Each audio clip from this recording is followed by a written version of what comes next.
Bismillahirrahmanirrahim. Assalamualaikum warahmatullahi wabarakatuh. Innal hamdalillah nahmaduhu wa nasta'inuhu wa nastaghfiruh wa na'udzu billahi min syururi anfusina wa min sayyiati a'malina may yahdihillahu fala mudhillalah wa may yudlilhu fala hadiyalah. Amma ba'd. Qala Rasulullah sallallahu alaihi wasallam khairukum man ta'allamal Qur'an wa 'allamahu. Sebaik-baik orang di antara kalian adalah orang yang senantiasa belajar Al-Quran dan mengajarkannya. Kami ucapkan terima kasih kepada seluruh peserta online dan ahlan wa sahlan. Kami ucapkan selamat datang juga di grup online mengenal metode Utruja ini. Jadi sebenarnya founder beliau ini adalah Ustazah Sarmini. Jadi agak kurang tepat kalau saya memberikan kalimat pelatihan ya kan ya. Ya nggak apa-apa lah ya, pelatihan mengenal metode Utruja. Oke, tak berpanjang kalam. Perkenalkan, ana Ustazah Ria Astina, biasa dipanggil Ustazah tapi biasanya panggil Ria aja gitu. Seorang ibu beranak 3, putra 2, putri 1. Salam kenal semua bunda-bunda yang dirahmati oleh Allah Subhanahu wa taala. Anak saya yang pertama 7 tahun, yang kedua 5 tahun 1 bulan saat ini, yang ketiga baru bayi umur 6 bulan masuk 7 bulan. Seperti itu. Oke. Saya ingin memperkenalkan apa itu metode Utruja. Metode Utruja itu ada 2 ya, bisa metode membaca Al-Quran, yang kedua bisa metode menghafalnya. Tapi kita bisa mix, kita bisa pakai semua karena sebenarnya metode Utruja ini bisa langsung berbarengan membaca dan menghafal. Menggunakan alat peraga. Jadi metode Utruja itu ciri khasnya ya bisa untuk belajar membaca Al-Quran, bisa juga untuk menghafal Al-Quran. Alat peraganya berupa flashcard, alat tunjuk. Jadi kesalahan ini kesalahan Ana dulu mengajarkan, Ana tuh nunjuknya tuh pakai telunjuk tangan. Karena terus Ustazah Sarmini bilang bahwa jangan pakai tunjuk tangan karena tangan kita tuh kan jempol semua katanya gitu, apalagi emak-emak. Mungkin saya saja ya yang berbobot 80 kilo 83 saudara-saudara. Jadi harus menggunakan tusuk sate atau alat tunjuk seperti itu, atau sumpit awal-awalnya karena nggak ada duri landak kita sebutnya. Dan menggunakan Al-Quran A4 ukuran besar ya, A4 itu bukan perkata dan tidak berwarna. Maksudnya biar anak itu terbiasa dengan dengan kata-kata, maksudnya dengan tulisan Al-Quran yang asli gitu. Seperti itu. Siapa founder Utruja? Jeng jeng jeng, beliau adalah Dr. Sarmini LCMA. Seorang ibu penulis buku bestseller Balitaku Khotam Quran, dan teman-teman bisa searching di Google ya, bukunya bagus banget, anak punya 1. Seorang ibu, istri, dosen, pemilik Yayasan Utruja Indonesia, kadang jadi dosen tamu undangan, pembicara, hebat lah pokoknya. Dan orangnya sibuk lah ya, maksudnya tuh untuk berdakwah kepada umat juga. Beliau bisa, insya Allah kita bisa juga ya. S1 di Indonesia, S2, S3 di Sudan, sesekali penelitian ke Mesir dan Indonesia, Masya Allah. Jadi teman-teman bisa searching nama beliau di Google, insya Allah keluar, Dr. Sarmini LCMA. Yang anaknya tuh sekarang yang paling gede di Mesir kalau nggak salah kuliah. Dan udah khatam semua 30 juz hafalannya, tilawahnya, dan umur 3 tahun tuh udah selesai dengan tilawah Al-Quran gitu, Masya Allah. Dan yang serunya pas kita pelatihan di Surabaya itu ada anak beliau ya, namanya Abdullah. Kalau nggak salah umurnya 6 tahun 10 hari waktu di Surabaya itu ya. Dan dia tuh pinter bahasa Arab gitu. Udah hafal 30 juz, udah ngajinya udah lancar, pinter bahasa Arab pula. Dan sekarang lagi menghafal hadis kata beliau. Hadis arba'in dulu. Seperti itu. Masya Allah. Nanti bagaimana resepnya? Nah, ini beliau menularkan resepnya kepada kita. Terus kenapa harus Utruja? Ya kenapa harus metode ini gitu? Kalau saya pribadi, karena ini curhatan saya sebagai seorang ibu mengajarkan kepada anak, cukup 1 bulan 2 bulan itu udah kelar cara membacanya, dan anak pertama itu udah khotam dalam waktu 2 bulanan. Khotam tilawah ya, belum hafalan, mohon doanya teman-teman. Jadi anak ingin menularkan. Yang kedua, mudah. Ini metode sangat mudah asal istiqomah.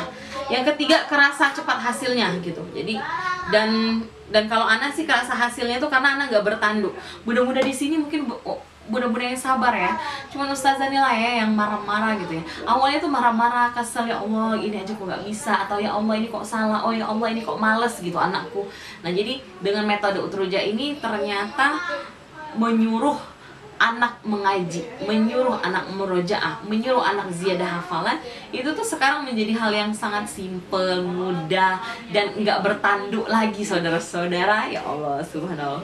Everyone can teach, setiap orang tuh bisa mengajar, tapi memang harus benar makhrajul hurufnya ya. Kalaupun enggak, ya mendengarkan kiroah imam yang baik dan benar makhrajul hurufnya. Tapi insya Allah ibunya juga bisa belajar kok. Dunia, oke. Nanti slide ini dibagi juga oleh admin Amah Sila. Apa yang harus pertama kali dilakukan? Nah itu, satu, rubah mindset. Jadi mindsetnya itu adalah di metode Utrujah bukan menghafal Al-Quran ya, tapi mencintai Al-Quran. Wah, suaranya bisik sekali, jeng jeng jeng. Pertama kali dilakukan dengan metode Utrujah ini, yang pertama adalah rubah mindset. Jadi mindset yang benar itu adalah mencintai Al-Quran. Jadi bukan dia targetnya tuh memang benar jadi hafiz gitu 30. Tapi memang harusnya tuh kan Al-Quran tuh long term gitu, panjang waktunya tuh umur hidup.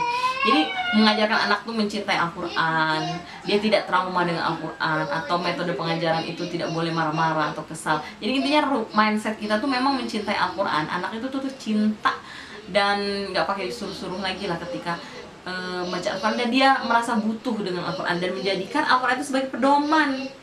Seperti itu.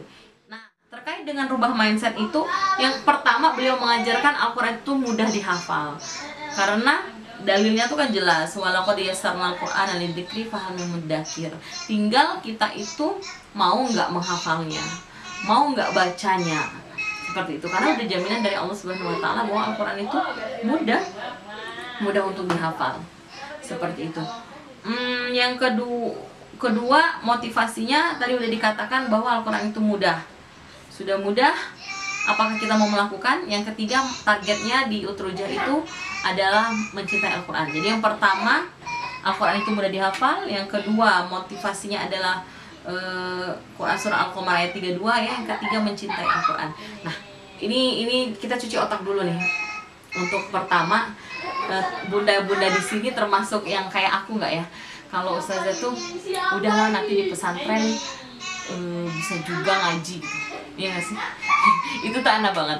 Jadi itu tuh salah. Kenapa kita nggak mau ambil orderan itu menurut ustazah Sarmini ya? Kenapa nggak kita yang mengajarkan Al-Fatihah misalnya dari usia balita, dari usia kecil, sehingga pahala itu mengalir menjadi jariah kita. Seperti itu. Udahlah. Oke, yang selanjutnya poin pada di Utrujah itu adalah yang kedua, jadikan anak subjek. Jadikan anak subjek itu maksudnya jadikan anak itu orangnya. Contohnya, tanyakan padanya bukan memilihkannya. Kakak mau 1 halaman atau 2 halaman? Ustazah dulu salah. Ustazah Sarmini itu memberikan contoh dan itu tuh kesalahan anak semua gitu. Contohnya gini, bang ngajilah bang. Abang tuh, kakak ngajilah cepat sekarang gitu. Nah ternyata itu tidak membuat badan mereka bergerak. Yang baiknya adalah di metode Utrujah mengatakan memberikan pilihan. Jadikan anak tuh subjek. Kakak mau 3 atau 2 halaman? Jawabannya 1 halaman nggak apa-apa. Tapi kan alhamdulillah ya, berarti dia mau ngaji gitu walaupun dengan 1 halaman. Anda pernah trial pertama kali pakai metode Utrujah, abang ngaji yuk, udah habis nih waktunya bermain gitu, tinggal 1 menit lagi ya, kalau belum habis waktu tinggal 1 menit lagi ya. Nah terus Anda katakan, abang mau 1 atau 2? Banyak banget, sampai sini aja ya. Ternyata cuma 2 baris saudara-saudara. Tapi nggak apa-apa, awalnya memang kayak gitu, cuma 2 baris dia ngaji. Tapi lama-kelamaan kuat nih, wah abang hebat. Nah di Utrujah itu kan nggak ada punishment ya, dia mengingat kebaikan anak aja kan. Tugas kita tuh sebagai orang tua mengingatkan kebaikan anak. Ya udah, wah kakak hebat, masya Allah, 3 halaman 2 baris. Nanti 10 menit lagi sudah main, kita ngaji lagi ya gitu. Jadi di metode Utrujah itu berkaitan dengan yang poin stimulasi, nanti kita bahas ya. Jadikan anak subjek itu berarti kita tanyakan kepadanya, kakak mau tempel kertas ini di mana gitu. Kesalahan Ana dulu, Ana bilang, kak tempel depan pintu yuk gitu. Jadi itu salah. Oke, lanjutnya. Baik, Yang kedua adalah buat target harian. Jadi di metode Utrja itu ada wajib sebagai orang tua, sebagai kita atau pendamping atau tutor membuat target harian, mingguan, bulanan. Targetnya tuh apa Ustazah? Suka-suka. Nah, berikut Ana lampirkan target yang dibuat untuk Zayat dan Ubaid. Anak-anak tuh umur 5 tahun. Sekarang alhamdulillah udah khotam ya 30 juz untuk putaran pertama tilawahnya. Dan sedangkan Ubaid sekarang juz 14. Jadi target harian itu awal-awalnya Ana tuh sehari itu cuma bisa 3 halaman nyimak dia gitu. Terus Ana naikin 4 halaman, terus 5 halaman. Nah, terkait buat target harian nomor 3 itu harus ada reward. Setelah dia berhasil melaksanakan target, maka kita harus memberikan reward. Nah, berikut contoh reward yang diberikan kepada Zayat. Nanti dimasukin nama ya. Nah, Ana bacakan ya teman-teman. Jam 5 subuh bersihin kamar, ngaji 1 halaman, terus murojaah. Udah ngaji berarti dia main atau beres-beres atau ngerjain tugas daring karena si Zaya tuh udah umur 7 tahun. Mandi, makan, terus jam 7 1 halaman lagi, jam 8 1 halaman lagi, jam 9 1 halaman, terus gitu sampai jam 8 malam dia tidur. Jadi totalnya targetnya itu ada 13 halaman. Tapi kalau dia nyampe 7 halaman nggak apa-apa juga, tetap kita reward. Nah, rewardnya itu kalau anak ke anak-anak itu cuma 1 juz. Jadi ketika selesai 1 juz pertama baru kasih reward. Juz kedua selesai kasih reward lagi. Rewardnya apa? Ingat, jadikan anak subjek dia maunya apa. Tapi disugesti dulu gitu. Maksudnya dikit-dikit aja gitu, yang murah-murah gitu rewardnya itu. Kalau Zaya sih susu. Terus apa lagi ya, susu, terus makanan, terus mie gitu, karena dia kan karena mie kan nggak boleh ya, takut radang lah gitu. Tapi kalau berhasil nggak apa-apa, sesekali boleh mie goreng gitu. Oke, target Ubaid baca minimal 1 halaman. Ubaid itu 5 tahun ya, sekarang juz 14 tilawahnya. Dulu awal-awalnya cuma bisa kuat 3 halaman, 4 halaman. Nah, sekarang udah tembus di 7 halaman, 8 halaman. Jadi intinya jadikan anak subjek, anak juga buat target harian, deal gitu, salaman gitu. Salaman. Nanti ya sebagai kita harus memberikan target itu, kita deal-dealan kayak gini, Kak. Kita jabat tangan ya kemarin ya. Kakak jam 6 ngaji ya. Bilang gitu di kamera. Jam 7 ngaji nggak? Iya. Berapa halaman? 1, 2 halaman. Ya, kalau sekarang sudah kuat 2 halaman. Kalau awal-awalnya waktu itu kakak ngajinya 1 halaman kan? Iya, ya, karena 2,5. Iya, karena 2,5. Jadi kita deal-dealan kayak gimana? 1 jam 1 halaman ya. Deal? Deal gini, deal. Gini aja lah. Kayak gitu aja. Atau tangan. Deal ya 1 halaman ya. Oke. Kalau 1 juz dapat hadiah apa kakak? Kakak udah juz 14 ya, udah banyak ya? Iya. Iya. Juz 1 misalnya susu ya. Susu strawberry. Terus susu apa lagi? Kalau juz 2 biasanya kakak mau apa? Nah, yang juz 10 itu kakak dapat apa? Mainan. Mainan. Apa lagi? Tembak-tembak. Yang tembak-tembakan. Bilang dong sama ibu-ibunya. Suka nggak kalau sudah 1 juz dapat hadiah? Suka. Nanti kakak tambah soleh ya, tambah rajin ngaji ya. Sekarang udah kuat 2 halaman ya sekali duduk ya. Abang suka khotam. Ya, kadang 3 halaman ya. Dadah dulu ibu-ibunya. Sudah khotam. Dadah. Ya, abang sudah khotam, nggak usah dibilang kali. Dah. Poin keempat itu kasih reward. Bunda-bunda ada slide-nya.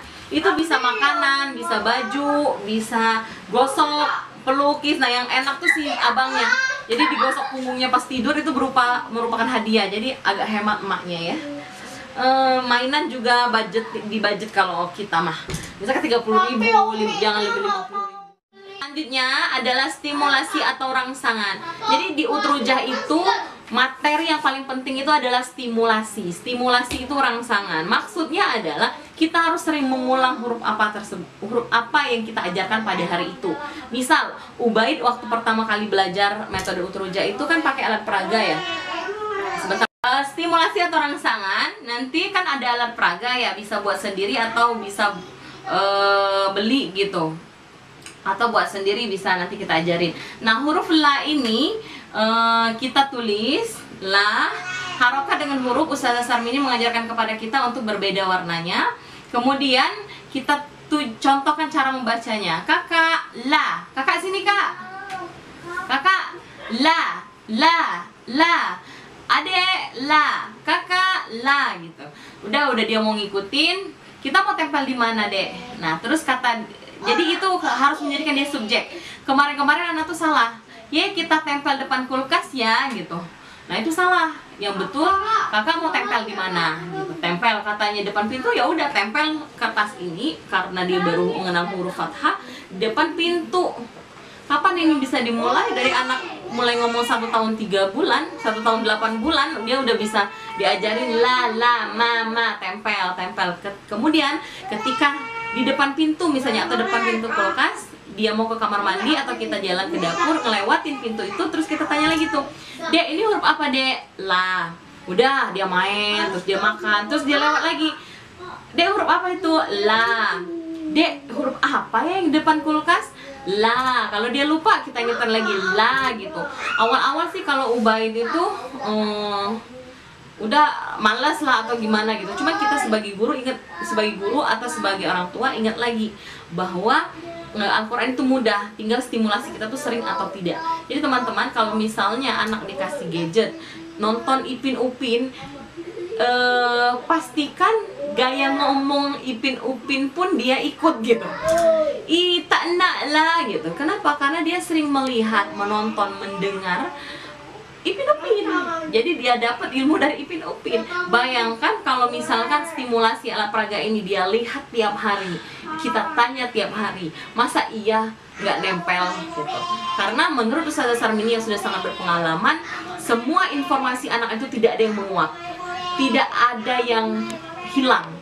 Kalaupun lupa hafalan, dia tuh cuman mengendap aja gitu, mengendap nanti dibangkitkan atau diketok gitu. Halo, nah ini hafalannya keluar lagi. Seperti itu. Jadi kondisikan di rumah kita untuk senantiasa Al-Quran yang diutamakan. Jadi hidup bersama Al-Quran, misalnya kita akan bahagia. Stimulasinya adalah kita mengenalkan Al-Quran sejak dini. Huruf apa nih ibu-ibu? La. Wah, pinter ibu-ibu yang cantik, Masya Allah. Mau tempel di mana ibu-ibu? Nah, seperti itu kira-kira. Tapi nggak mungkin ya ibu-ibunya nggak tahu huruf la ya. Nah, jadi la, tempel. Jadi umur berapa ini Ustazah? Kalau pengalaman teman-teman yang pakai utruja dan 3 bulan juga udah bisa, tapi pakai flashcard lebih kecil lagi dari ini. Seperti itu. Tapi kalau sudah 1 tahun 8 bulan udah bisa ukuran seperti ini, menulis hurufnya harus ukuran jari kita lah. Itu aja ya. Selamat mencoba. Terima kasih. Wassalamualaikum warahmatullahi wabarakatuh.